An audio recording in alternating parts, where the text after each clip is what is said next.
Bem, irmãos, boa noite. Deixa eu começar. Vocês veem que o Ricardo não está hoje, ele está na emergência com o Sami, no Unimed. Ele pediu para eu abrir a sala hoje, começar, tá bom? Vamos a orar, pedir a Deus que possa estar abençoando esta aula do pastor Paulo, tá bom? Que possamos aproveitar ao máximo os ensinamentos que o pastor está trazendo para nós. Queria pedir que o irmão Benedito possa orar para nós começar.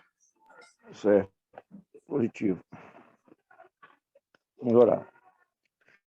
Senhor Deus, obrigado, Pai, pela noite, por sua graça e misericórdia nas nossas vidas, Pai amado.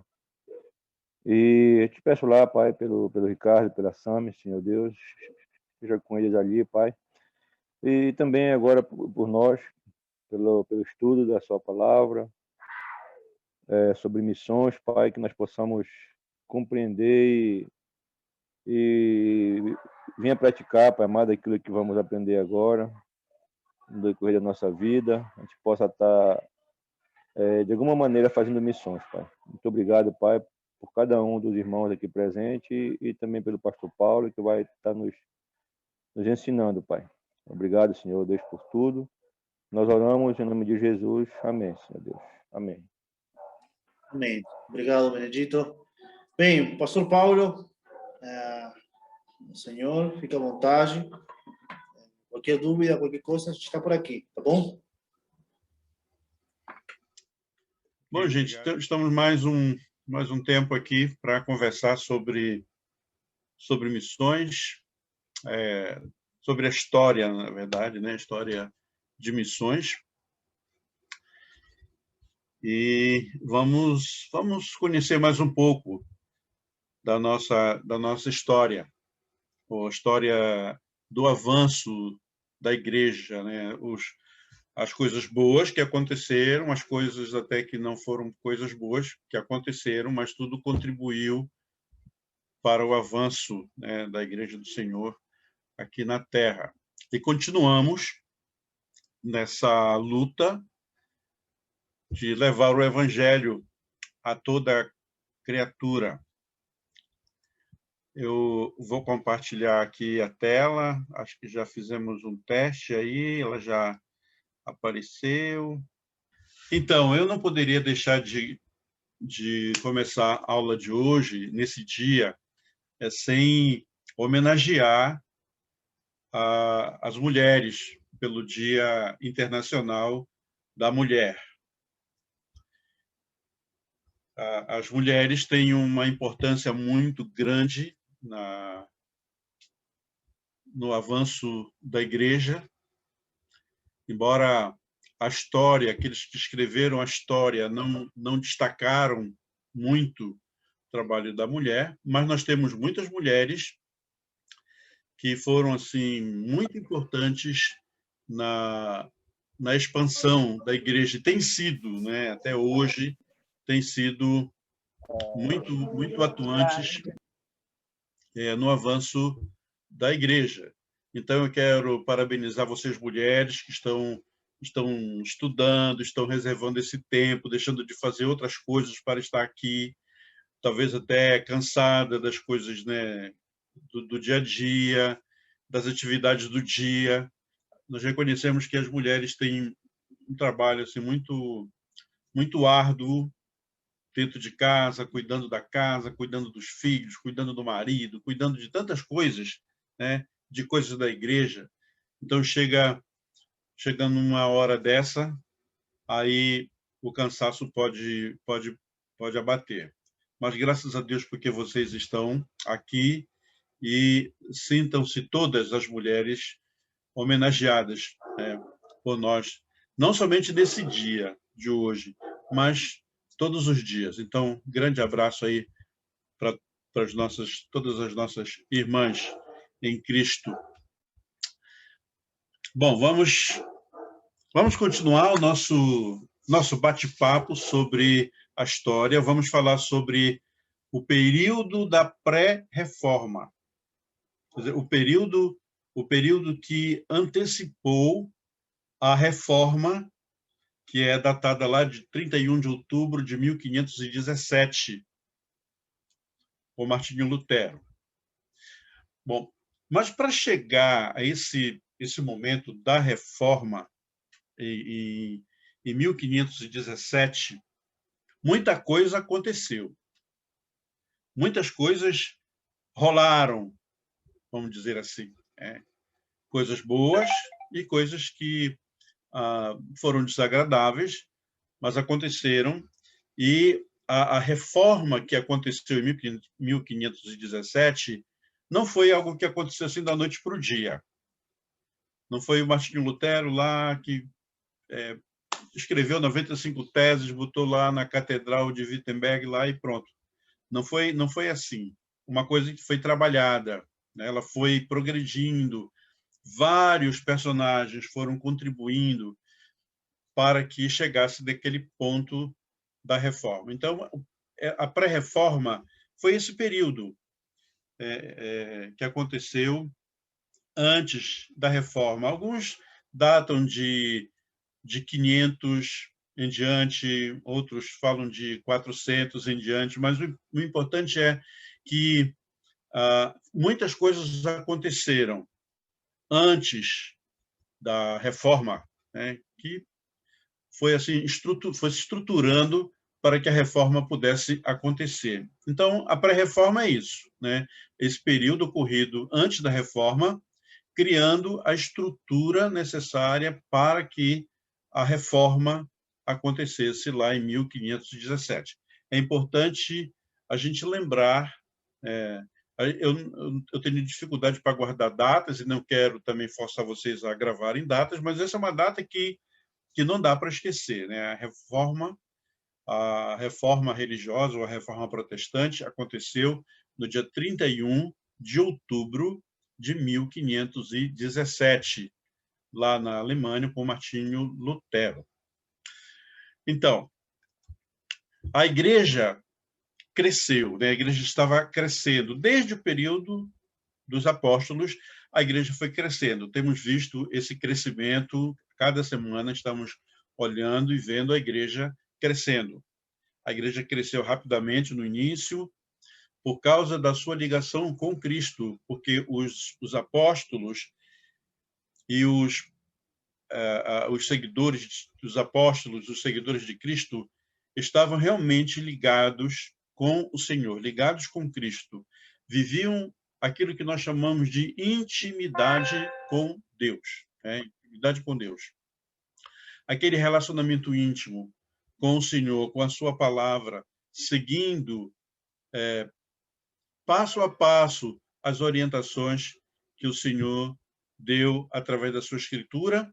Antes, como não havia ainda a Bíblia impressa, mas era as cópias, manuscritos iam passando e também verbalmente passando de pai para filhos e assim ia em frente, né? Até no século IV, quando a Bíblia foi feita, foi produzida, Novo e o Velho Testamento, os 66 livros, e as pessoas tiveram mais facilidade de acessar toda a Escritura.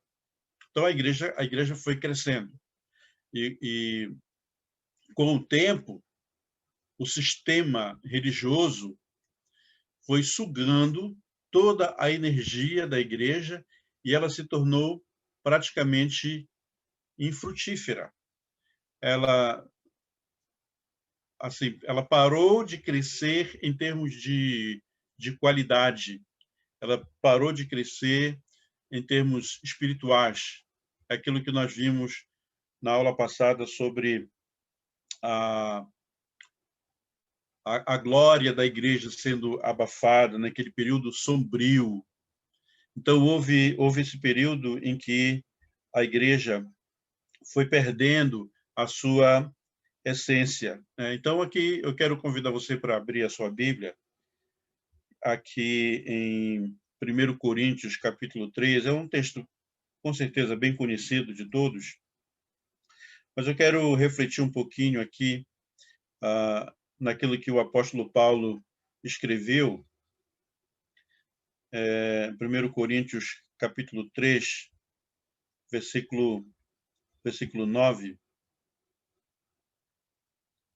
Eu vou fazer a leitura na nova versão transformadora, mas é o mesmo de qualquer outra versão, mesmo sentido. Então, o apóstolo Paulo, ele está falando do crescimento da igreja, falando do trabalho, né, e do crescimento da igreja. Então, no versículo 9, capítulo 3, versículo 9, diz: pois nós somos colaboradores de Deus. Vocês são a lavoura de Deus e o edifício de Deus. Então, o apóstolo Paulo chega a esta afirmação depois que ele faz uma declaração que um planta, um rega, né? Cada um tem o seu trabalho, mas quem dá o crescimento é Deus. Deus é que dá o crescimento. Então, nós encontramos na história várias pessoas que plantaram, outras que regaram, né? Mas o crescimento veio de Deus. Então, nós vamos tratar aqui de alguns apenas, mas muitos homens e mulheres trabalharam arduamente para que a igreja do Senhor se fortalecesse. Então, o apóstolo Paulo nos faz uma lembrança aqui. Embora nós estejamos envolvidos no trabalho missionário, qualquer outro trabalho dentro da igreja, um faz uma coisa, outro faz outra coisa, usando os seus dons, mas sempre lembrando que quem dá o crescimento é o Senhor, é Deus quem dá o crescimento. Nós temos muitas habilidades e Deus nos dá habilidades, Deus nos capacita com muitos dons, eu digo muitos assim na sua igreja, né? São vários os dons, o Senhor distribui, o Espírito Santo distribui os seus dons como ele quer distribuir. Então, são muitos dons dentro da igreja. Então, se eu não posso fazer uma coisa, mas o meu irmão pode porque recebeu aquele dom. Então, o trabalho da igreja é assim, cada um desenvolvendo o seu dom, aquilo que Deus tem dado para cada um. Então, vai trabalhando e a igreja vai crescendo. Não podemos menosprezar aqueles que têm um trabalho aparentemente muito simples, aquele, por exemplo, que faz limpeza no prédio da igreja. Tem gente que faz isso como um dom mesmo, que sente alegria de fazer isso. Outros trabalham como professores de crianças. Eu não seria um bom professor de crianças, as crianças iriam ficar assustadas comigo. Mas tem as pessoas que têm aquele jeito, né, de trabalhar com as crianças. Então, a Igreja do Senhor é um organismo vivo que ele comporta todos os trabalhadores. Então, nós somos colaboradores, nós somos embaixadores, né? E nós estamos ali colaborando com a obra do Senhor. Então, vamos ver aqui alguns personagens que colaboraram. E até mesmo fazendo coisas desagradáveis lá no exemplo, né, da história, mas que isso, de alguma maneira, contribuiu para o crescimento da igreja. Então, nós vemos que, com o tempo foi passando, se distanciando da época dos apóstolos, né, a igreja foi perdendo a sua essência. E muita coisa, como nós já vimos, muitas coisas foram acontecendo. A liderança que foi assumindo era uma liderança que não era comprometida.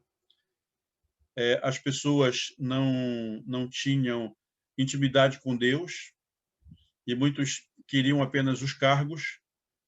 E tudo isso contribuiu para que a igreja perdesse um pouco da sua energia, mas a igreja não foi vencida, ela não foi derrotada, ela continua crescendo para a glória do nosso Deus. Então, nós vamos ver alguns personagens. Temos aqui o Irineu. Vamos voltar um pouquinho no tempo, entre os anos 130 e 212, né, como eu expliquei para vocês. Aqui esse AD, né, significa depois de Cristo, é Anno Domini, foi muito usado, mas depois de Cristo, né? Depois de Cristo, então nós usamos essa terminologia aí, Anno Domini, o AD. Então, no ano 130 até o ano 212, esse homem viveu e ele deu uma contribuição, ele teve uma ação no seio da igreja. Tem muitos que chamam Irineu de o pai da igreja, né? Porque ele foi um homem que trabalhou muito. Então, o que é que Irineu fez? Ele falou, né? Nós reprovamos todos os que se juntam em reuniões não autorizadas.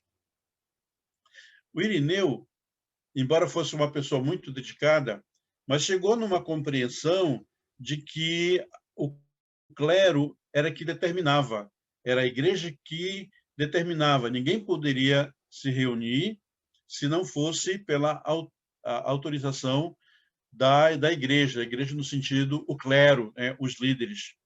Nós reprovamos todos os que se juntam em reuniões não autorizadas.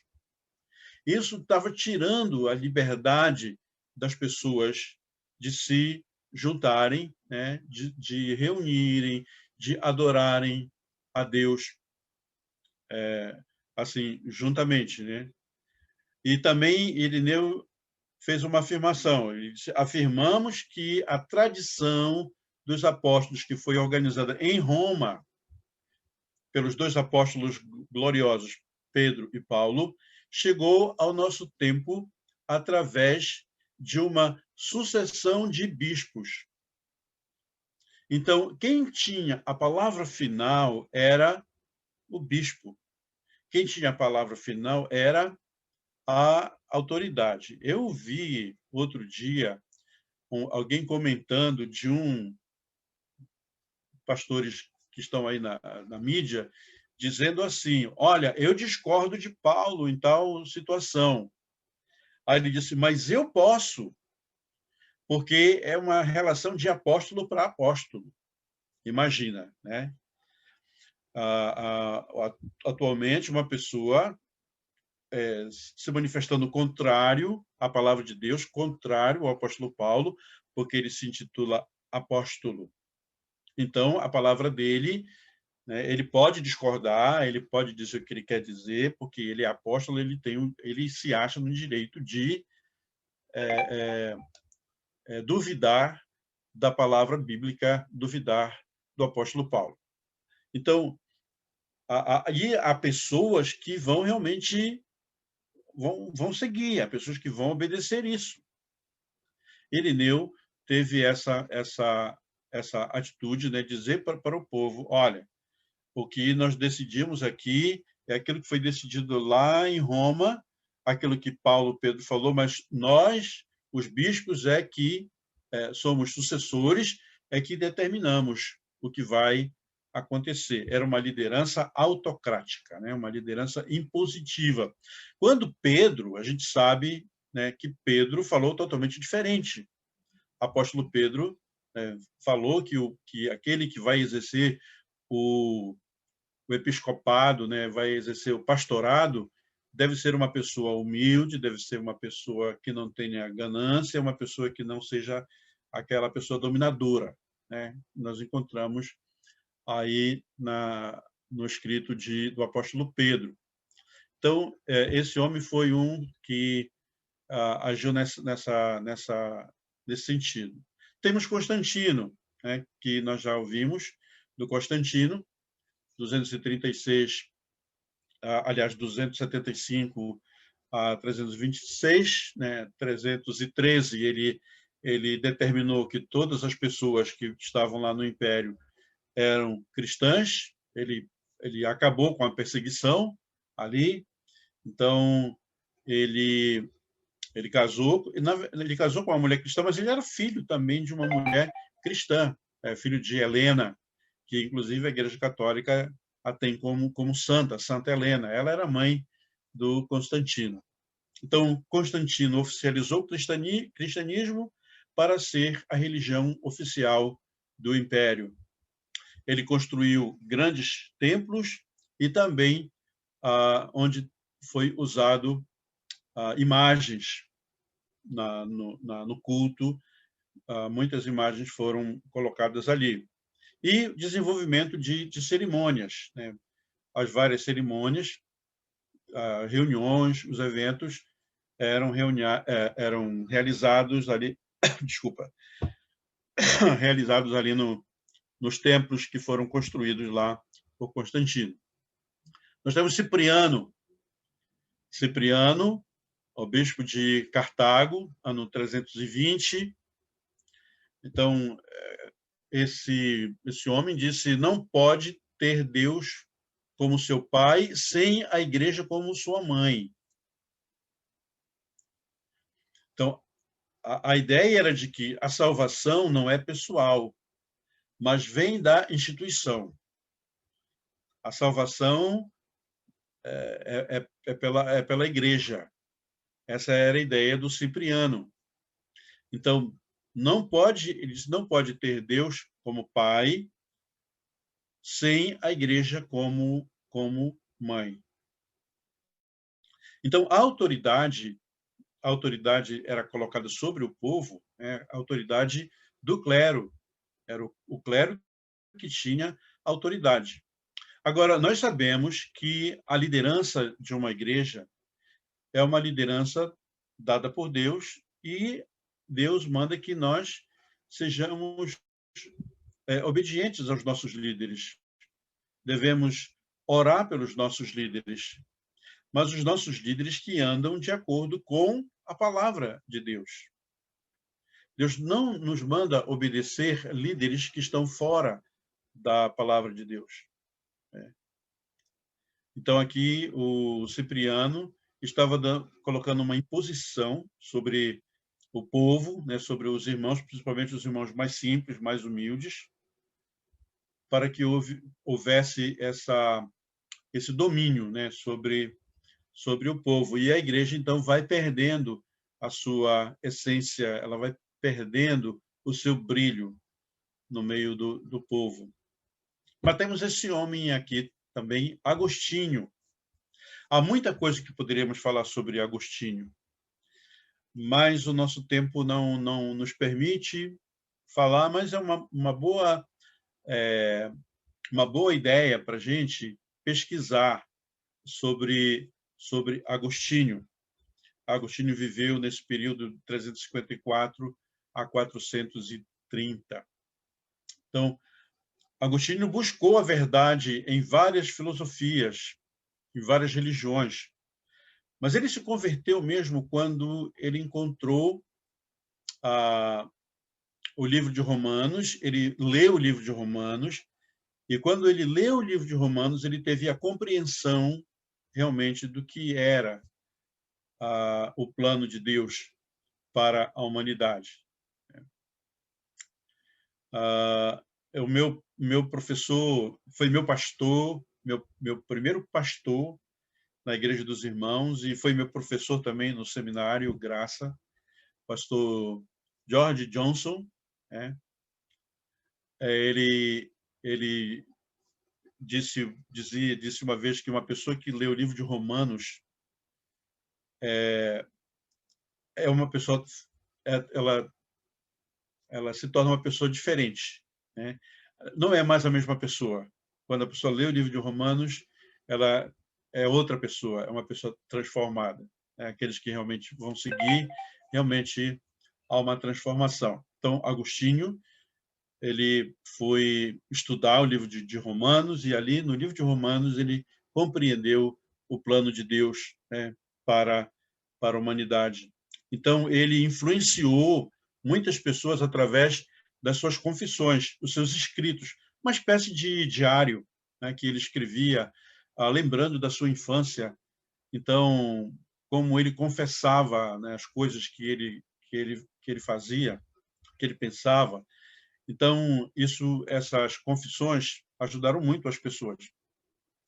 E também a coisa que Agostinho fez foi que ligou a igreja com o governo através também de uma obra chamada Cidade de Deus.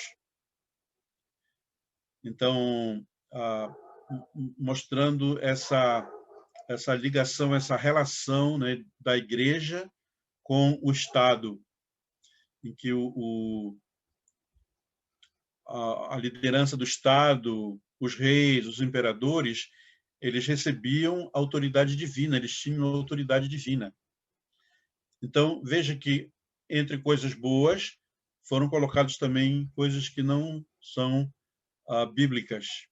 Então, Agostinho teve essa participação. Para Agostinho, era necessário que o povo concordasse com o clero, por causa da sua importância. Então, considerava o clero importante e era necessário, então, que todo o povo concordasse. Só o problema é que muitas pessoas se tornaram líderes, elas descomprometidas com Deus. Então, era difícil. Então, a liderança queria controlar tudo, queria ter esse controle sobre as pessoas. Então, trocou a liberdade que as pessoas tinham para viver a vida cristã por uma hierarquia. Dentro da liderança da igreja, claro, tem aquelas posições, né? Tem o pastor, tem os cargos, né? As funções dentro da liderança. Tem o pastor, tem o diácono, tem, em alguns casos, tem presbíteros, tem professores, tem conselheiros, enfim, a liderança é muito diversificada dentro da igreja. A liderança é importante. Então, eu não quero aqui dar a impressão de que a liderança não tenha autoridade. Ela tem autoridade, né? Dentro dos padrões bíblicos. E nós, como somos uma igreja, falando especificamente da Igreja dos Irmãos, nós somos uma igreja com sistema congregacional. É o sistema congregacional, o sistema em que todos os irmãos participam. Não há acepção de pessoas, né? Tem os cargos, tem as funções, cada um tem a sua função, mas cada crente, cada pessoa é um evangelista, é um missionário, pode ser um conselheiro, pode ser um professor, alguém que participa na vida da igreja, que trabalha em prol da igreja, que toma decisões. Temos as nossas assembleias administrativas em que a gente toma as decisões. Então, a liderança é importante, mas a liderança ela não é uma liderança dominadora. Ela não vai inventar coisas e colocar um peso em cima da congregação. Então, naquela época, aqui, de Agostinho, a liberdade foi trocada pela hierarquia. Os irmãos mais humildes não podiam fazer nada.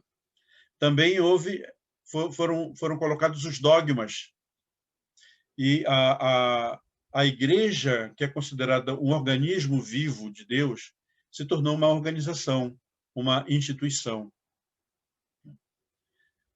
Claro que nós trabalhamos com organização, trabalhamos com planejamento, né? Temos uma organização, uma liderança, tem a sua tesouraria, tem a secretaria, tem os departamentos, as comissões que trabalham para o desenvolvimento da igreja.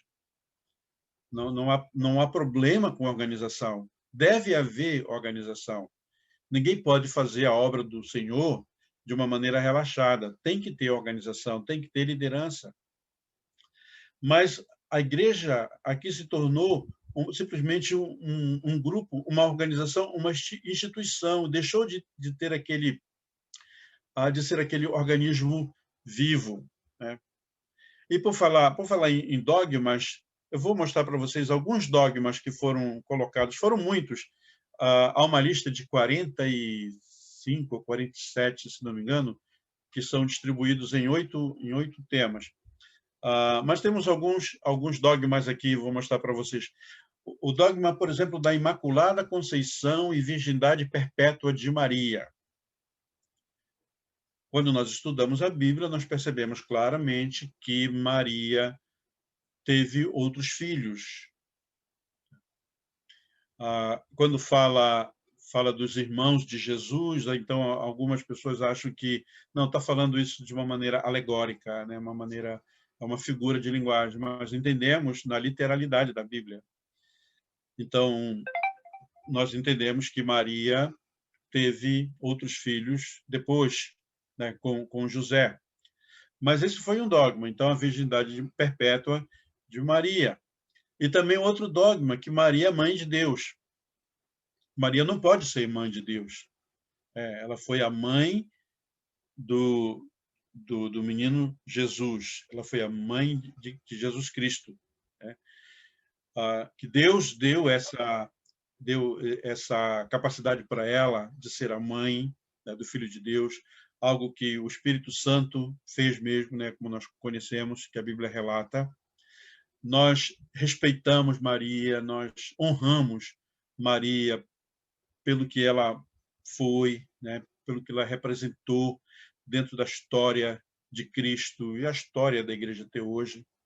Nós não a adoramos, nem veneramos, mas nós honramos, né, Maria como a mãe de Jesus. Também outro dogma é que Maria ela foi arrebatada para o céu, ela ressuscitou, na verdade, ela morreu aos 72 anos de idade, ela foi sepultada e depois, quando alguém foi ver lá o túmulo, não havia mais nada. Então, ela foi assunta ao céu, por isso é chamado de Assunção de Maria. Inclusive, aqui no Brasil, nós temos um feriado, se não me engano, no mês de dezembro, que é a Assunção de Maria, né? Acho que é dia 8 de dezembro, se não me engano. É um feriado aqui no Brasil. Outro dogma: o Papa possui o pleno e supremo poder de jurisdição sobre toda a Igreja, não somente nas questões de fé e costumes, mas também na disciplina e governo da Igreja, né? É o chefe, né, da Igreja. Que mais? O Papa é infalível quando se pronuncia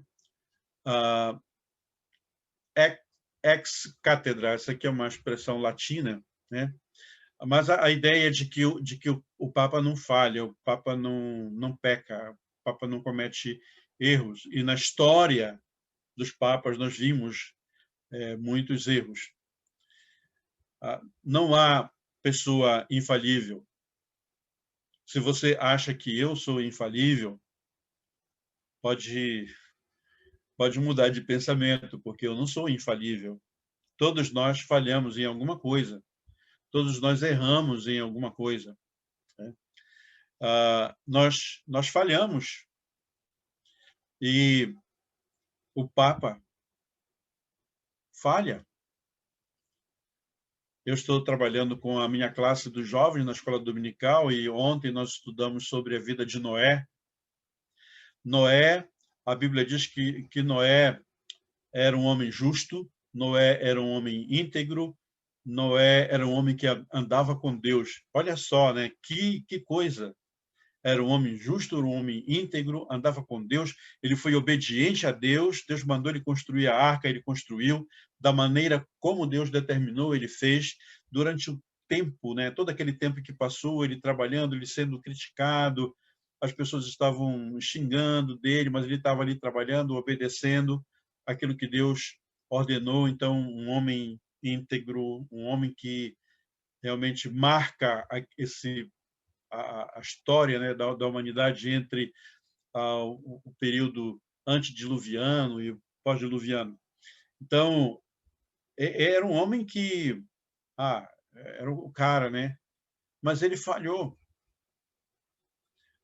Se você conhece a história, ele plantou uma vinha, produziu bastante uva, e aí algumas uvas fermentaram, ele fez o vinho lá, ele começou a tomar o vinho, e aí ficou tão embriagado que ele ficou totalmente nu e jogado lá. Então, quando os filhos vieram, Cã chegou e viu lá o seu pai bêbado, pelado ali, chamou os outros irmãos, Sem e Jafé foram lá e cobriram o Noé, e depois os netos de Noé, né, os filhos de Cã, começaram a zoar, né, do Noé, e aí Noé deu aquela maldição. Mas Noé caiu, né? Abraão, Davi. O que a Bíblia fala para nós? Olha, aquele que está em pé, veja que não caia, né? Veja que não caia. A palavra de Deus diz, olha, é até possível pecar, né? Se, todavia, alguém pecar, temos advogado junto ao Pai. E se nós cairmos em algum erro, nós temos que fazer o quê? Confessar ao Senhor. Confessar os nossos pecados, porque Ele é fiel e justo para nos perdoar os pecados e nos purificar de toda injustiça. O apóstolo Paulo diz lá em Romanos que não há justo nem sequer um. Nós somos declarados justos quando nós aceitamos a Cristo como nosso Salvador, quando nós decidimos seguir a Cristo, quando nós decidimos seguir o Senhor, quando nós compreendemos a sua palavra, quando o Espírito Santo habita em nós, somos pessoas transformadas.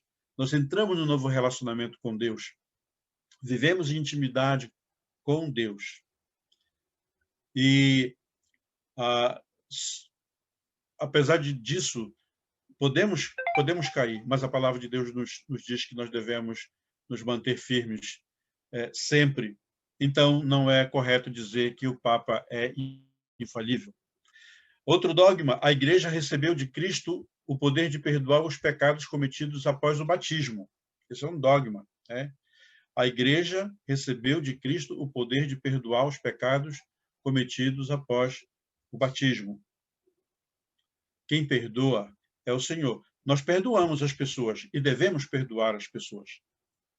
O perdão é um recurso que Deus nos dá para a gente não sofrer. Quando alguém faz o mal para nós, a tendência é o sofrimento, vem sobre nós. Mas quando nós perdoamos as pessoas que cometeram qualquer mal contra nós, nós ficamos aliviados. Não sofremos, porque nós não ficamos lembrando, ficamos cobrando, porque nós realmente perdoamos.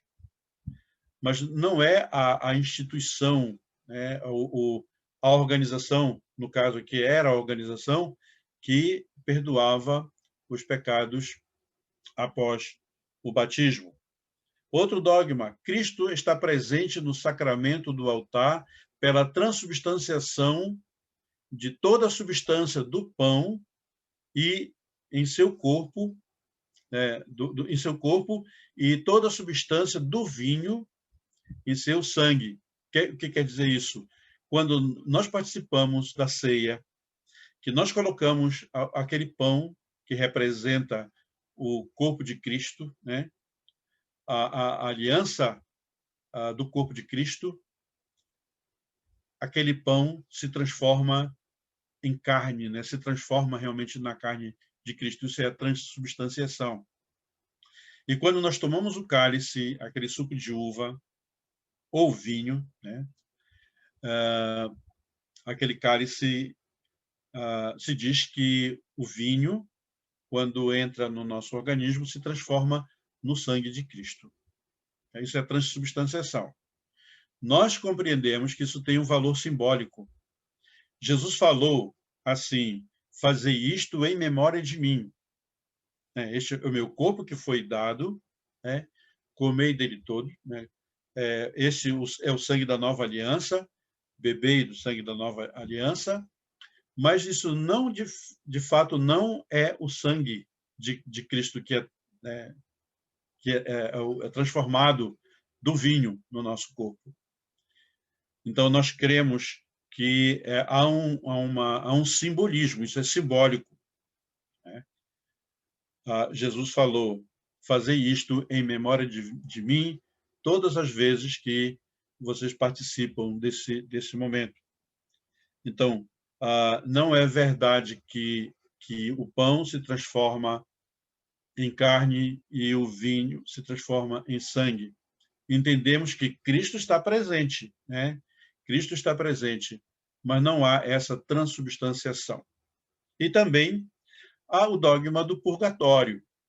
A pessoa morre com muitos pecados, ela vai para o purgatório, e aí as pessoas vão orar por ela, vão rezar por ela, até ela expurgar, é isso que chama, né? Ou purgar lá os seus pecados, aí que ela passa, então, para outro departamento, que é a glória celestial. Essa é a ideia aí do purgatório. Então, esse é um dogma. Essas coisas, então, entraram na igreja. Até aqui não havia essa divisão de igreja católica e igreja evangélica, né? Igreja reformada, igreja não reformada, era a igreja. Era a igreja. Foi dado o nome de católica. A palavra católico significa universal, né? Depois foi colocado de Roma, porque o papado lá em Roma, né, que dominava, fez assim. Então, aí surgiu a Igreja Católica Apostólica Romana, que é uma discussão, né, uma discussão de quem foi o criador. Uns dizem que foi Constantino, outros dizem que foi um dos papas, Leão. Mas, se você conversar com um católico, ele vai dizer que quem fundou a Igreja Católica foi Jesus, né? E é, inclusive, baseado lá em Mateus, que fala, né, quando Jesus encontrou Pedro, ele disse: olha, tu és Pedro, eu te digo que sobre esta pedra edificarei a minha igreja. Jesus, na verdade, estava falando dele, ele como uma pedra angular, né? Bom, então, vamos aqui adiante. Agostinho buscou a verdade... Não, isso aqui nós já vimos, né? Durante a Idade Média, com a proteção do governo, a Igreja desenvolveu seus rituais, seus dogmas e hierarquia, que caracterizava o que hoje nós chamamos de catolicismo. Então, houve esse atrelamento, né, da Igreja ao Estado. Então, o próprio imperador ou rei era quem governava sobre a Igreja. Então, as práticas pagãs, como veneração dos santos, outras práticas que nós falamos ainda há pouco, né, dos dogmas, entraram na Igreja.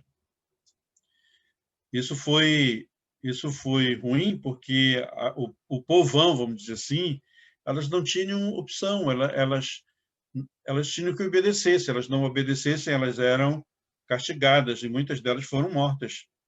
Mas houve ainda um grupo que resistiu, isso é importante dizer, um grupo que resistiu, um grupo que se manteve firme, um grupo que se afastou e que continuou, né, a perseverar na doutrina dos apóstolos. Então, durante essa história, Deus levantou várias pessoas para preparar a igreja para aquela mudança que aconteceu lá no século XVI, a reforma, conhecida reforma protestante. Então, Deus foi preparando, isso foi acontecendo, mas Deus foi preparando as pessoas para que chegasse naquele ponto lá, com Martinho Lutero. Então, apesar do domínio humano, ou seja, a liderança clerical, o clero, a igreja continuou crescendo, continuou fazendo discípulos de todas as nações. Então, esses fatos que eu mencionei até agora aconteceram em vários pontos, mas a igreja foi crescendo, a igreja foi conquistando verdadeiros discípulos que eram apegados à palavra fiel, né? Não houve uma dizimação da igreja, a igreja continuou. Hoje nós vivemos um momento semelhante com o chamado evangelicalismo. Há muitas igrejas evangélicas hoje no mundo inteiro, muitas estão se afastando da doutrina bíblica. Muitas estão se afastando daquilo que o Senhor tem determinado nas Escrituras.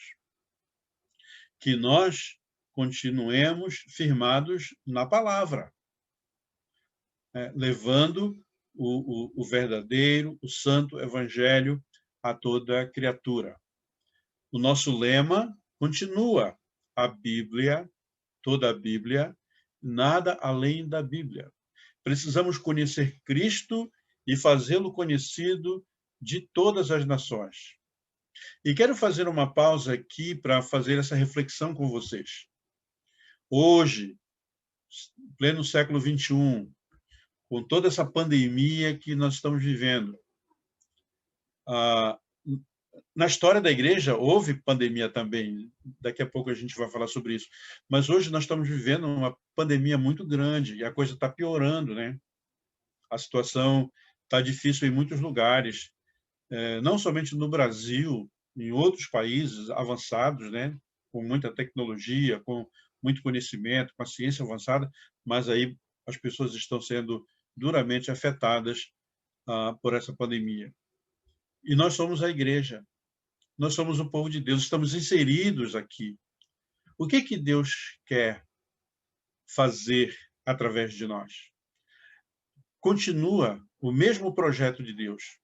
O projeto que não foi iniciado porque Adão pecou, mas o projeto que está no coração de Deus é um projeto eterno, antes da fundação do mundo. Antes da fundação do mundo, ele já nos chamou. Ele já nos deu essa missão centrífuga, né? Aí você deve se lembrar, né, o que é a missão centrífuga. É a igreja saindo, é essa força do centro para fora, que leva o evangelho da esperança para as pessoas que estão morrendo, para as pessoas que estão padecendo, as pessoas que não têm esperança, né? Essa é a nossa missão. Hoje pela manhã, faleceu uma de nossas irmãs aqui da igreja, fazia parte do nosso grupo. Nós temos um grupo chamado Campos Brancos. É um programa da igreja que cuida dos velhos, né? Cuida dos idosos. Como eu já sou idoso, já estou dentro do Estatuto do Idoso, eu faço parte desse grupo, sou atendido também por esse programa da igreja chamado Campos Brancos. E essa irmã, bem mais velha do que eu, hoje ela passou a morar com o Senhor. Uma pessoa que vivia afastada do Senhor e foi alcançada com esse ministério de Campos Brancos.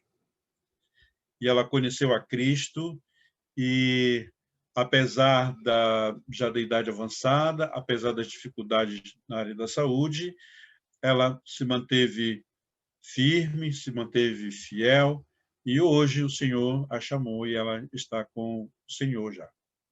Não morreu de Covid, foi de parada cardíaca, né? Mas ela foi alcançada. E graças a Deus, porque ela pôde compartilhar para os seus filhos, netos, vizinhos, amigos, da sua vida nova, da sua vida transformada. E com certeza, muitas pessoas hão de se espelhar nela. Muitas pessoas vão considerar as coisas que ela falou. Então, há muitas pessoas no mundo que estão esperando ansiosamente por uma palavra de esperança, por uma palavra de salvação. E nós temos essa palavra, né? O mundo está caminhando nesse caminho largo, conforme a Bíblia, né? A porta larga, o caminho largo. Nós estamos na porta estreita, no caminho estreito. Nós estamos ali, né, nadando contra a correnteza, por assim dizer, na contramão da história.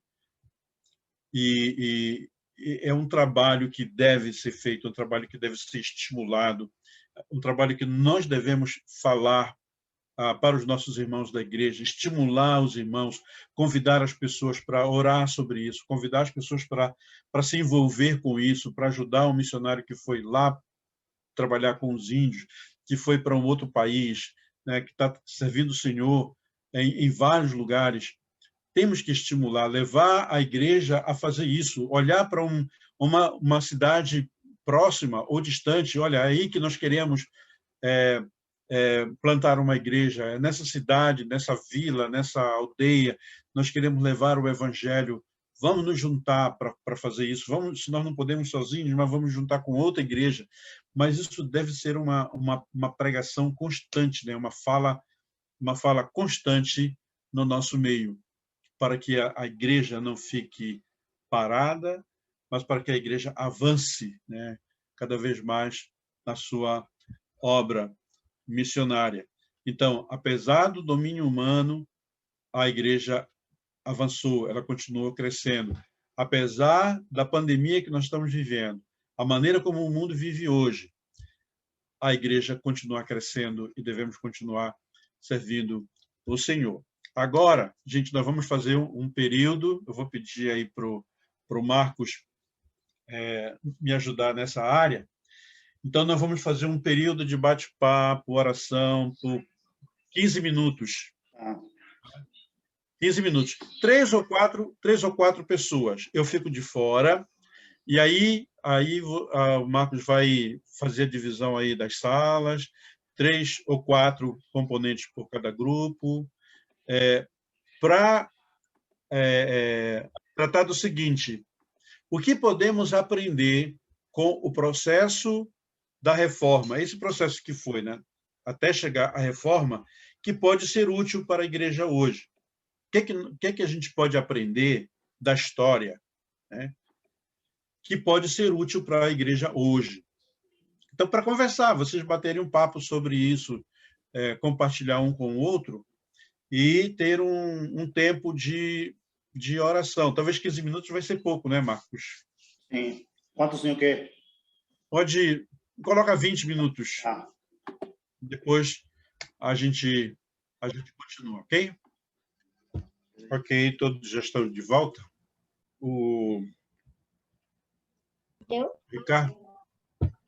Ricardo me pediu para dar uma explicação sobre uma atividade que eu passei para vocês.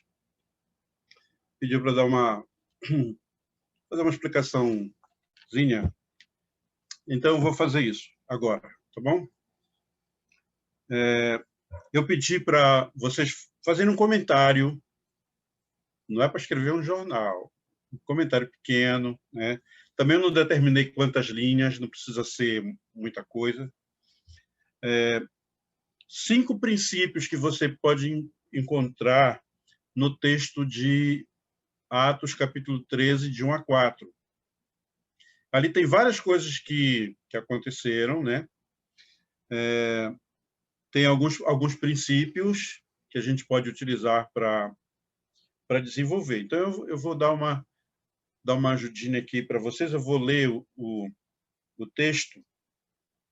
Diz assim: entre os profetas e mestres da igreja de Antioquia, da Síria,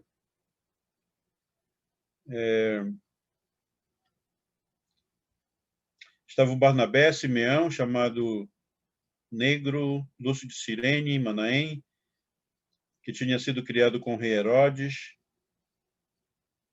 e Saulo. Certo dia, enquanto adoravam o Senhor, essa é a minha versão aqui, que é a nova versão transformadora, né? Adoravam ao Senhor, que mais? Jejuavam. O Espírito Santo disse: separai-me, Barnabé e Saulo, para realizarem o trabalho que eu chamei. Então, depois de jejuns e oração, impuseram as mãos sobre eles e o enviaram em sua missão. Então, aqui tem alguns princípios que você pode fazer um comentário, né, sobre esses princípios. Se tiver dúvidas, ainda podem perguntar. Porque se eu falar um pouquinho mais, eu já vou estar dando resposta, né? Pastor Paulo, você pode falar aí a referência aí que eu leu aí, Atos? Capítulo 13, versículos de 1 a 4. Pastor Paulo, Benedito aqui. O senhor leu aí na nova versão transformadora, né? Isso. Na atualizada, tem palavras diferentes lá para tirar os Sim, princípios, né? sim. Tá ok, beleza. Você pode usar qualquer versão, mas, por exemplo, um dos princípios é oração, né? Dá só um aqui para dar a saída, né? É a oração. E você faz um comentário sobre esse princípio, se é importante, se não é importante, por que é importante. Fala sobre a oração, tendo como o foco missões, né? A outra questão é comente as formas de expansão do evangelho na conquista do Império Romano, no período de 100 a 500. Né? Fazer um comentário sobre como é que isso aconteceu, como é que essa expansão aconteceu nesse período. Aí você vai olhar naquela apostila, lá tem, né, e você vai fazer o comentário. A pergunta número 3 é como os vikings, entre 800 e 1200, foram alcançados com o evangelho e quais as mudanças ocorreram no meio desse povo. Essa aqui está babada, né? Vocês já sabem bem. A número 4, tomando por base... Aí tem vários textos, né? Mateus 10, Mateus 28, João 17, João 20, Atos 1, 8, 2 Coríntios 5, 18 a 20. Então, você faz a leitura desses textos, né? Aí eu coloquei uma situação, né? Uma situação assim. Nossa igreja... Cadê? Tá. Faça um comentário sobre o texto abaixo, explicando a missão centrífuga. Hoje eu já falei sobre a missão centrífuga, né? Aí, assim, nossa igreja é pequena, não tem recursos, que mais? E não há como cumprir a ordem de Jesus. Fazer discípulos de todas as nações. Por que eu devo me preocupar com outros povos se há muito que se fazer aqui? Então, digamos, uma pessoa está usando esse argumento, né? Que nós somos pequenos, não temos recursos, não podemos obedecer a ordem e tal e tal. Então, mas a pergunta é, faça um comentário sobre isso, né? Ou como você responderia para uma pessoa que dissesse isso, né? Baseado nesses versículos aí que foram mencionados, a menos que você concorde, né? Realmente, nossa igreja é pequena, então bora parar com esse negócio. Mas não é essa a ideia, né? Vocês estão entendendo? Entendeu, Léo? Então é isso aí. Não é para escrever muita coisa, não é para se aprofundar muita coisa, é o que vocês entenderam, né? Para a gente fazer aí lançar nota, né? Que a gente tem que lançar uma nota, então aí a gente fez isso para ver como vocês estão progredindo, né? E também para lançar essa nota aí na caderneta. Vamos fazer, nem sei se é caderneta, é no histórico, né, de vocês. Vamos fazer mais uma no final. Então, vamos fazer 2 avaliações, né? Essa aqui e outra no final. Alguém tem alguma pergunta? Bom, se não, eu estava falando para o Marcos ainda há pouco que hoje foi um dia muito quente aqui em Macapá. Hoje não choveu aqui. Foi muito quente, né? E aí, eu não sei se é por causa do calor, eu fiquei um pouco com dor de cabeça, né? Mas isso não impede, não. Se você perceber que eu estou fazendo uma cara feia, além do que ela já é porque eu estou com um pouquinho de dor de cabeça. Alguém quer falar aí? Eu queria perguntar para quando é para entregar, a data da entrega. Olha, eu coloquei para dia 15, na próxima segunda-feira. Ok, obrigada. Então, dá para fazer aí uma por dia, ainda vai sobrar tempo. Tá bom? Ok. Deixa eu agora voltar lá no nosso... Pastor Paulo, só antes do senhor voltar aí, eu queria saber se a sua apostila já está disponível, a sua apostila. Já, eu já disponibilizei 2. Foi? Então eu que estou atrasado, então. Procura lá, o Ricardo já postou essas, né? Porque, na Ok. verdade, eu não montei uma apostila, né? Eu mandei uma parte, né? Eu mandei outra e provavelmente eu vou mandar mais uma, né? De coisas que não tem naquela que eu mandei, que é mais sobre a Igreja dos Irmãos mesmo, né?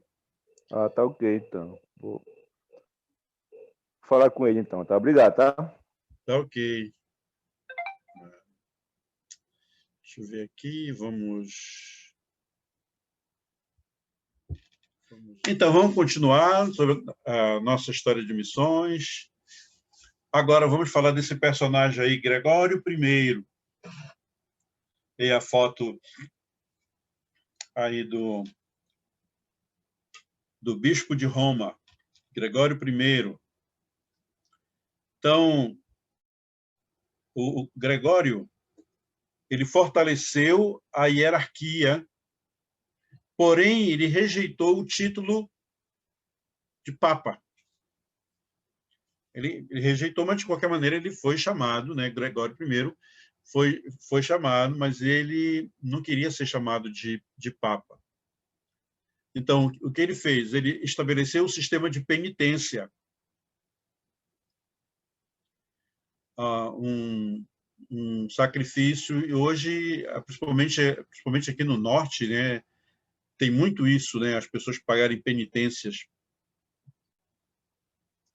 E Gregório foi esse bispo que fortaleceu, né, a hierarquia, e também ele estabeleceu o sistema de penitência.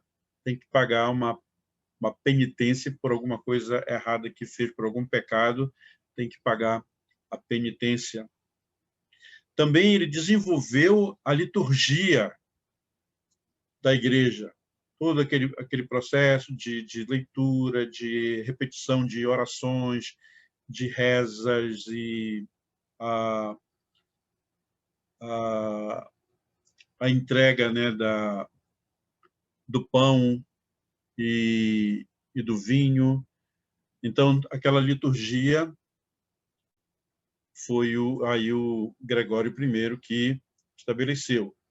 Também ele estabeleceu a castidade dos clérigos, ou seja, quem aspirava, né, ao episcopado, à liderança, né, os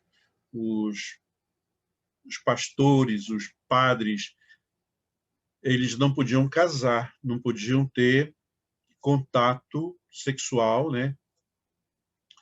Então, isso é a chamada castidade. Então, ele estabeleceu a castidade. Então, não pode casar. O líder religioso deveria ser solteiro para que pudesse dedicar totalmente a sua vida ao ministério, né?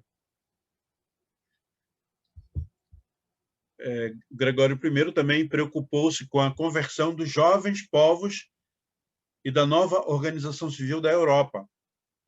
Os visigodos da Espanha, os francos, os saxões, os imigrados na Bretanha e os longobardos foram os destinatários privilegiados de sua missão evangelizadora. Então, ele deu essa ênfase, né? Reorganizando a Europa e procurando conquistar esses grupos, né? Os povos jovens, os visigodos. Falamos pouco sobre os visigodos, né? Juntamente com os celtas, os godos, aqueles povos guerreiros que invadiam, né? Conquistavam terras. Então, ele se dedicou a evangelizar esses povos. Temos aqui Os longobardos eram um povo interessante. Eles tinham a barba muito longa, né? A barba muito longa. Eu acho que o pastor Edson veio de lá, desse grupo. Ele sempre tem uma barba grande, né? Isso é brincadeira, ele não veio de lá, não. Mas esses longobardos, eles se caracterizavam por esse uso de barba muito grande. Na Igreja dos Irmãos, se lembra da história, quem fez o curso de História da Igreja, percebeu também que houve uma época em que os crentes, os irmãos da igreja, usavam barba muito grande. Então, vamos lá, vamos em frente. Inocêncio III. Inocêncio III, de Roma. Esse depois do primeiro milênio, né, já no ano 1160, ele fortaleceu a supremacia do Papa. Deu mais autoridade, mais poderes.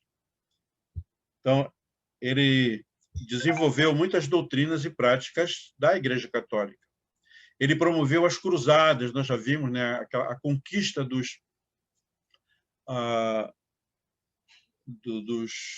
Islã, né, dos muçulmanos. Então, ele promoveu cruzadas. Muitas pessoas foram envolvidas para conquistar ali onde estavam os muçulmanos. Ele se autodenominou vigário de Deus, porque até então se usava o termo vigário, mas era vigário da igreja. Agora, ele se intitulou, ele autodenominou-se vigário de Deus. E então ele se achou, né? Era Deus no céu e ele na terra, como se diz. Então esse Inocêncio começou a dar mais realmente poderes à religião. Aí entra em cena também a figura do Pedro Valdo, ou Peter Valdez. Era o francês, Pierre Valdez. Aqui em português é Pedro, né? Pedro Valdo. Ele vendeu tudo que tinha, ele era de uma família rica, era uma família de comerciantes, ele era um comerciante em Lyon, na França, ou Leão, na França. Então, a parte dele, ele vendeu tudo e usou esse recurso e saiu para pregar o evangelho. Ele condenou a corrupção da igreja, ele começou a combater essas ideias que não eram ideias bíblicas, ele começou a combater, e ele, por causa do trabalho dele, surgiu um movimento chamado os valdenses. Então, o que ele pregava? Lembra que foi colocado como dogma o purgatório, a pessoa morria nos seus pecados, ia para o purgatório, e as pessoas oravam, rezavam, e depois a pessoa saía do purgatório para alcançar o paraíso. Então, esse Pierre Valdez, ou Pedro Valdo, ele entendeu que não era daquela maneira. Então, ele começou a pregar que a oração pelos mortos não tem valor. Quem morreu, morreu, né? A Bíblia diz que depois da morte vem o juízo. Então, não há essa possibilidade de orar pelas pessoas que já morreram. Podemos orar enquanto elas estão vivas. Podemos orar para as pessoas que estão vivas. Nós temos o costume de que quando morre uma pessoa, um crente, a gente faz um funeral, faz um culto, né? Na época que a gente pode, né? Agora, por exemplo, não podemos fazer isso por causa da pandemia, e as pessoas são enterradas muito rapidamente, né? não dá para fazer um culto, mas normalmente nós fazemos. Não quer dizer que nós vamos orar pela pessoa que morreu ou adorar a pessoa que morreu, mas a pregação é geralmente para os vivos, para as pessoas que estão ali, para os parentes, né? Nós não oramos pelos mortos, oramos pelas pessoas que estão vivas, né? Então, o Pedro Valdo disse, olha, não tem valor orar pelos mortos. Ele teve coragem para fazer isso, era necessário coragem para fazer isso, porque ele podia ser castigado, né? Podia ser perseguido, porque estava indo contra a hierarquia, contra o clero. Outra coisa, que tinha sido tirado da mão do povo a pregação, então ele passou a pregar. Os leigos também podem pregar. Os leigos podem pregar. Qualquer crente pode pregar. Qualquer crente pode evangelizar. Eu, como pastor da igreja, eu posso convidar qualquer pessoa da igreja que tenha uma vida de intimidade com Deus, uma vida íntegra com Deus, e pode pregar no culto. Nos pequenos grupos que nós temos, nós reunimos em pequenos grupos, né? Tem vários pequenos grupos em que as pessoas podem pegar a Bíblia e as pessoas podem pregar, sem nenhum problema. Os leigos podem pregar. Então, o Pierre Valdez, o Pedro Valdo, pregava isso contrariava o clero. Os leigos podem ouvir confissões, tanto como sacerdotes. A Bíblia diz que nós devemos confessar os nossos pecados uns aos outros, né? Aqui não é uma questão de perdoar pecados, mas uma questão de confessar os pecados. Precisamos prestar contas com os outros. Nós temos os nossos discipuladores, os nossos mentores, né? E devemos prestar contas da nossa vida. Quando nós passamos por uma dificuldade, somos tentados em alguma coisa, devemos procurar os nossos líderes para confessar. Olha, eu estou passando, devemos ser honestos. Olha, eu estou sendo tentado nessa área, eu estou com problema nessa área, por favor, me ajude, eu quero, né? Eu quero mudar. E a família cristã é assim, um para ajudar o outro, não para apoiar pecado dos outros. Mas os leigos podem ouvir os outros. Isso faz parte da edificação. Nós temos um tripé, que é muito importante a gente lembrar. Um tripé que nós temos uma relação direta com Deus, através da nossa adoração a Deus. Nós temos uma relação com o mundo, que é através da evangelização, e nós temos uma relação com os irmãos da igreja, que nós chamamos de edificação. É preciso que esse tripé exista, né? Nossa relação com Deus, nossa relação com os irmãos, que é edificação, e a nossa relação com o mundo, que é de evangelização. E dentro dessa edificação, nós confessamos as nossas falhas, confessamos as nossas dificuldades, os nossos pecados, uns para com os outros. Mesmo que tenhamos que ser disciplinados, mas a disciplina faz parte da nossa restauração. Isso é muito importante. A Bíblia fala sobre isso, né? A disciplina, ela pode parecer uma coisa ruim, mas ela é uma coisa boa. O Senhor nos disciplina porque Ele nos ama. Eu me lembro quando eu era pequeno, fui disciplinado muitas vezes.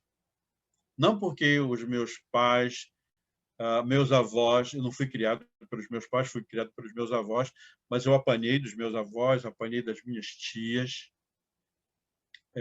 porque eu tinha feito alguma coisa errada. Então, fui disciplinado. Mas isso, para mim, hoje é um benefício, eu posso olhar como benéfico, porque eu estava fazendo a coisa errada, se eu não fosse disciplinado, eu continuaria fazendo e talvez hoje eu não estivesse aqui com vocês. A disciplina foi muito importante, se bem que eu não fui uma criança tão indisciplinada, né? Mas aí, os leigos podem pregar, os leigos podem ouvir confissões, e temos aqui também esse movimento separatista, né? Os valdenses, que fizeram voto de pobreza, como o Pedro, né? Foi assim, ele vendeu as suas coisas para poder servir a Deus. Então, os valdenses fizeram esse voto de pobreza. Eles não tinham ambição material. Até porque eles acreditavam que Jesus estava para voltar. E como nós acreditamos ainda, né, que Cristo vai voltar em breve, a volta de Cristo é iminente. Ou seja, a qualquer momento Cristo pode voltar. Nós temos essa figura de John Wycliffe. Alguns pronunciam Wycliffe, né? Mas eu aprendi Wycliffe, então eu vou ficar falando Wycliffe. Wycliffe já viveu no século XIV. E ele foi chamado de a estrela da manhã da Reforma. Como eu disse ainda há pouco, a Reforma não aconteceu do dia para a noite, lá em 1517. Não foi do dia para a noite. Foi um processo de anos e anos até chegar lá. Então, John Wycliffe era um inglês. Ele foi chamado de estrela da manhã da Reforma. Foi uma pessoa muito importante na história da igreja. Ele também, seguindo a ideia do Pierre Valdez, ele disse: o Papa falha. A salvação não depende da igreja. A salvação é em Cristo Jesus. Quando a gente fala aqui da igreja, está falando do clero, da organização, da instituição. Não é a igreja que salva. É Cristo que salva. Também o John Wycliffe, ele rejeitou o culto às imagens, a idolatria. Também oração pelos mortos. E ele rejeitou as indulgências. Você lembra o que eram as indulgências? Então, tinha um religioso, por exemplo, Tetzel. Tetzel andava na rua angariando recursos para a construção, né, da Basílica lá de Roma. Então, ele dizia: olha, quando a sua moeda cair no fundo do cofre, você vai ter 1.800 anos de perdão, 1.600 anos de perdão. Deposita a sua moeda aí e você vai ser perdoado. Estava vendendo indulgências.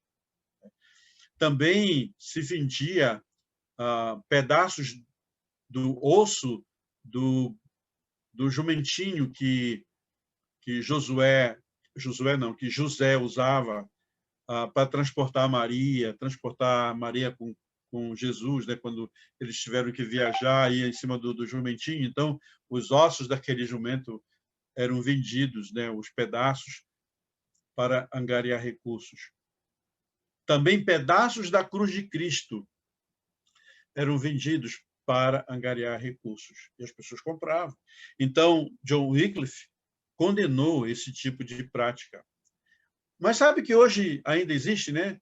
A água do Rio Jordão, o sal ungido não sei do quê. Então, hoje ainda se usa isso em muitos lugares, que são condenáveis, né, pela palavra de Deus. E também o John Wycliffe, ele traduziu a Bíblia na linguagem do povo inglês, né? Traduziu para o inglês. Então, o Wycliffe teve uma importância muito grande. Eu cresci com um grupo de missionários que faziam parte de uma organização chamada Wycliffe. Recebeu o nome do Wycliffe, né?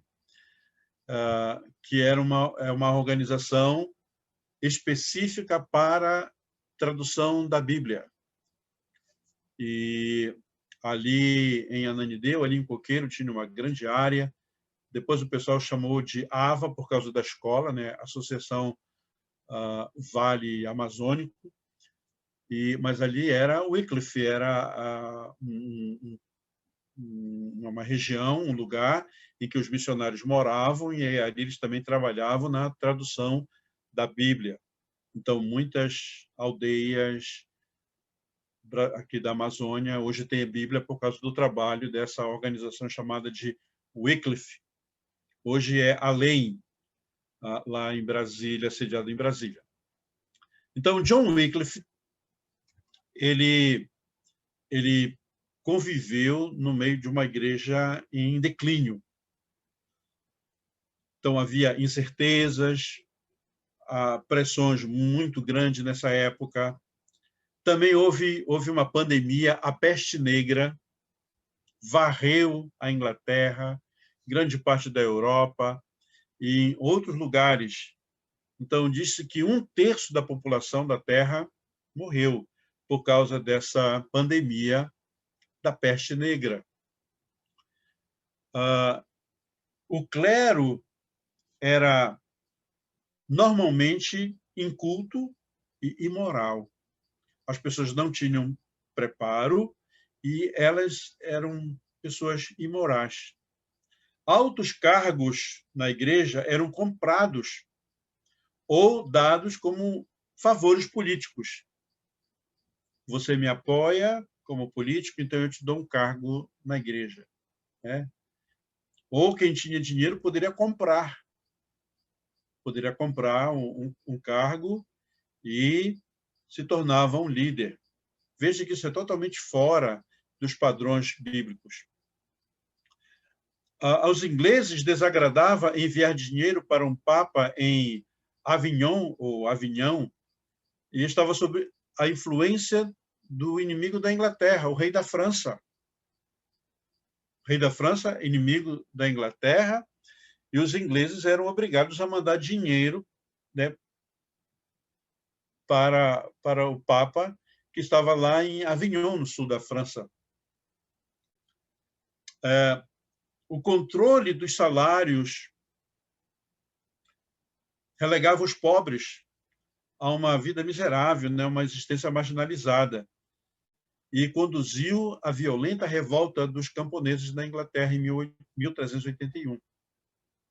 Então, essas coisas incomodavam John Wycliffe, e ele pregou contra isso. Resultado, não foi muito bom para Wycliffe, resultado material, né? Porque ele foi duramente perseguido e duramente castigado. Em 1832, em 1382, ele atacou a autoridade do Papa, né, dizendo num livro que Cristo e não o Papa era o chefe da igreja. Então, John Wycliffe, né, com toda a coragem, disse: olha, Cristo é o chefe da igreja, o cabeça da igreja, não o Papa. Ele afirmou que a Escritura e não a igreja era a autoridade sobre as pessoas. A igreja romana deveria se modelar segundo o padrão da igreja do Novo Testamento. Então, John Wycliffe foi muito severo e foi muito duro com isso, criticando a autoridade do Papa e criticando a maneira como a igreja estava vivendo naquela época. Então, houve aquele chamado de grande cisma, né? O conflito entre vários papas no mesmo tempo, né? Urbano, Clemente, Alexandre V. Então, foram papas na mesma época, o Papa francês com o romano, e aí houve aquele grande cisma, aquele grande conflito. Então, o Papa francês transferiu a cúria para a cidade de Avignon, no sul da França, dando início ao chamado cativeiro babilônico da Igreja, fazendo uma referência ao cativeiro babilônico, né, do povo de Israel. Então, ali era o cativeiro babilônico. Então, seguiu-se um período ainda de maior descrédito, o denominado Grande Cisma, em que por 40 anos houve papas simultâneos em Roma e França. Já no século XV, houve esses 3 papas rivais ao mesmo tempo, né? O terceiro estando sediado na cidade de Pisa. Então, John Wycliffe deu essa contribuição para a Igreja, contestando aquelas coisas que estavam acontecendo. Mas temos também o John Huss. John Huss foi influenciado por John Wycliffe. Ele afirmou as Escrituras, buscou obedecer, né, a palavra de Deus. Ele também condenou as indulgências e condenou as cruzadas feitas contra os muçulmanos. Ele foi queimado por causa das suas convicções. E a frase interessante desse John Huss, que ele falou antes de morrer, ele disse: podem matar o ganso. Na sua língua, Huss é ganso. Ele disse: podem matar o ganso, mas daqui a 100 anos Deus suscitará um cisne que não poderão queimar. E aí algumas pessoas acham que esse cisne seria Lutero, né? Que veio 100 anos depois que ele morreu. Coincidência ou não, aconteceu, né, que Lutero apareceu lá no 1517 com a reforma da Igreja, com a reforma protestante. Então, John Huss serviu e ele foi sentenciado com a morte. Mas na Boêmia, John Huss foi influenciado ainda pelos escritos de John Wycliffe e veio a enxergar as inconsistências entre a doutrina católica e a doutrina bíblica. Então, passando a criticar a doutrina católica. Escreveu muitos artigos e pregou incansavelmente contra os abusos da Igreja. Então, em 1415, como já vimos aqui, ele foi sentenciado pela Igreja, porque lembra que a Igreja recebeu poder, né, até sobre a vida das pessoas. Então, a Igreja era esse tribunal que condenou o John Huss à morte e ele foi, então, levado à fogueira. Morreu queimado. Jerônimo... estamos na hora de terminar, né? Jerônimo Savonarola foi outro personagem que foi um grande precursor da Grande Reforma de 1517. Então, gente, eu vou só terminar aqui sobre o Jerônimo e a gente vai, então, vamos continuar na próxima semana. Ele foi o precursor da Grande Reforma, ele era um fervoroso nas orações. Disse que ele orava tanto que ele chegava a êxtase, chegava a desmaiar de orar, né? Ele era cheio de fervor, ele pregava contra os vícios, pregava contra a corrupção, pregava contra a violência, contra o crime. O povo abandonou publicações torpes e mundanas para ler os sermões escritos pelo Savonarola. As crianças andavam coletando livros pornográficos, né, livros obscenos, e também máscaras carnavalescas para serem queimados na praça. Jerônimo ele foi excomungado pela igreja e também ele foi queimado em praça pública. E ele também disse essas palavras antes de morrer: o Senhor sofreu tanto por mim. O Senhor sofreu tanto por mim, então ele foi martirizado, ele morreu por causa da sua fé, pregando contra os erros cometidos pelos líderes da igreja daquela época.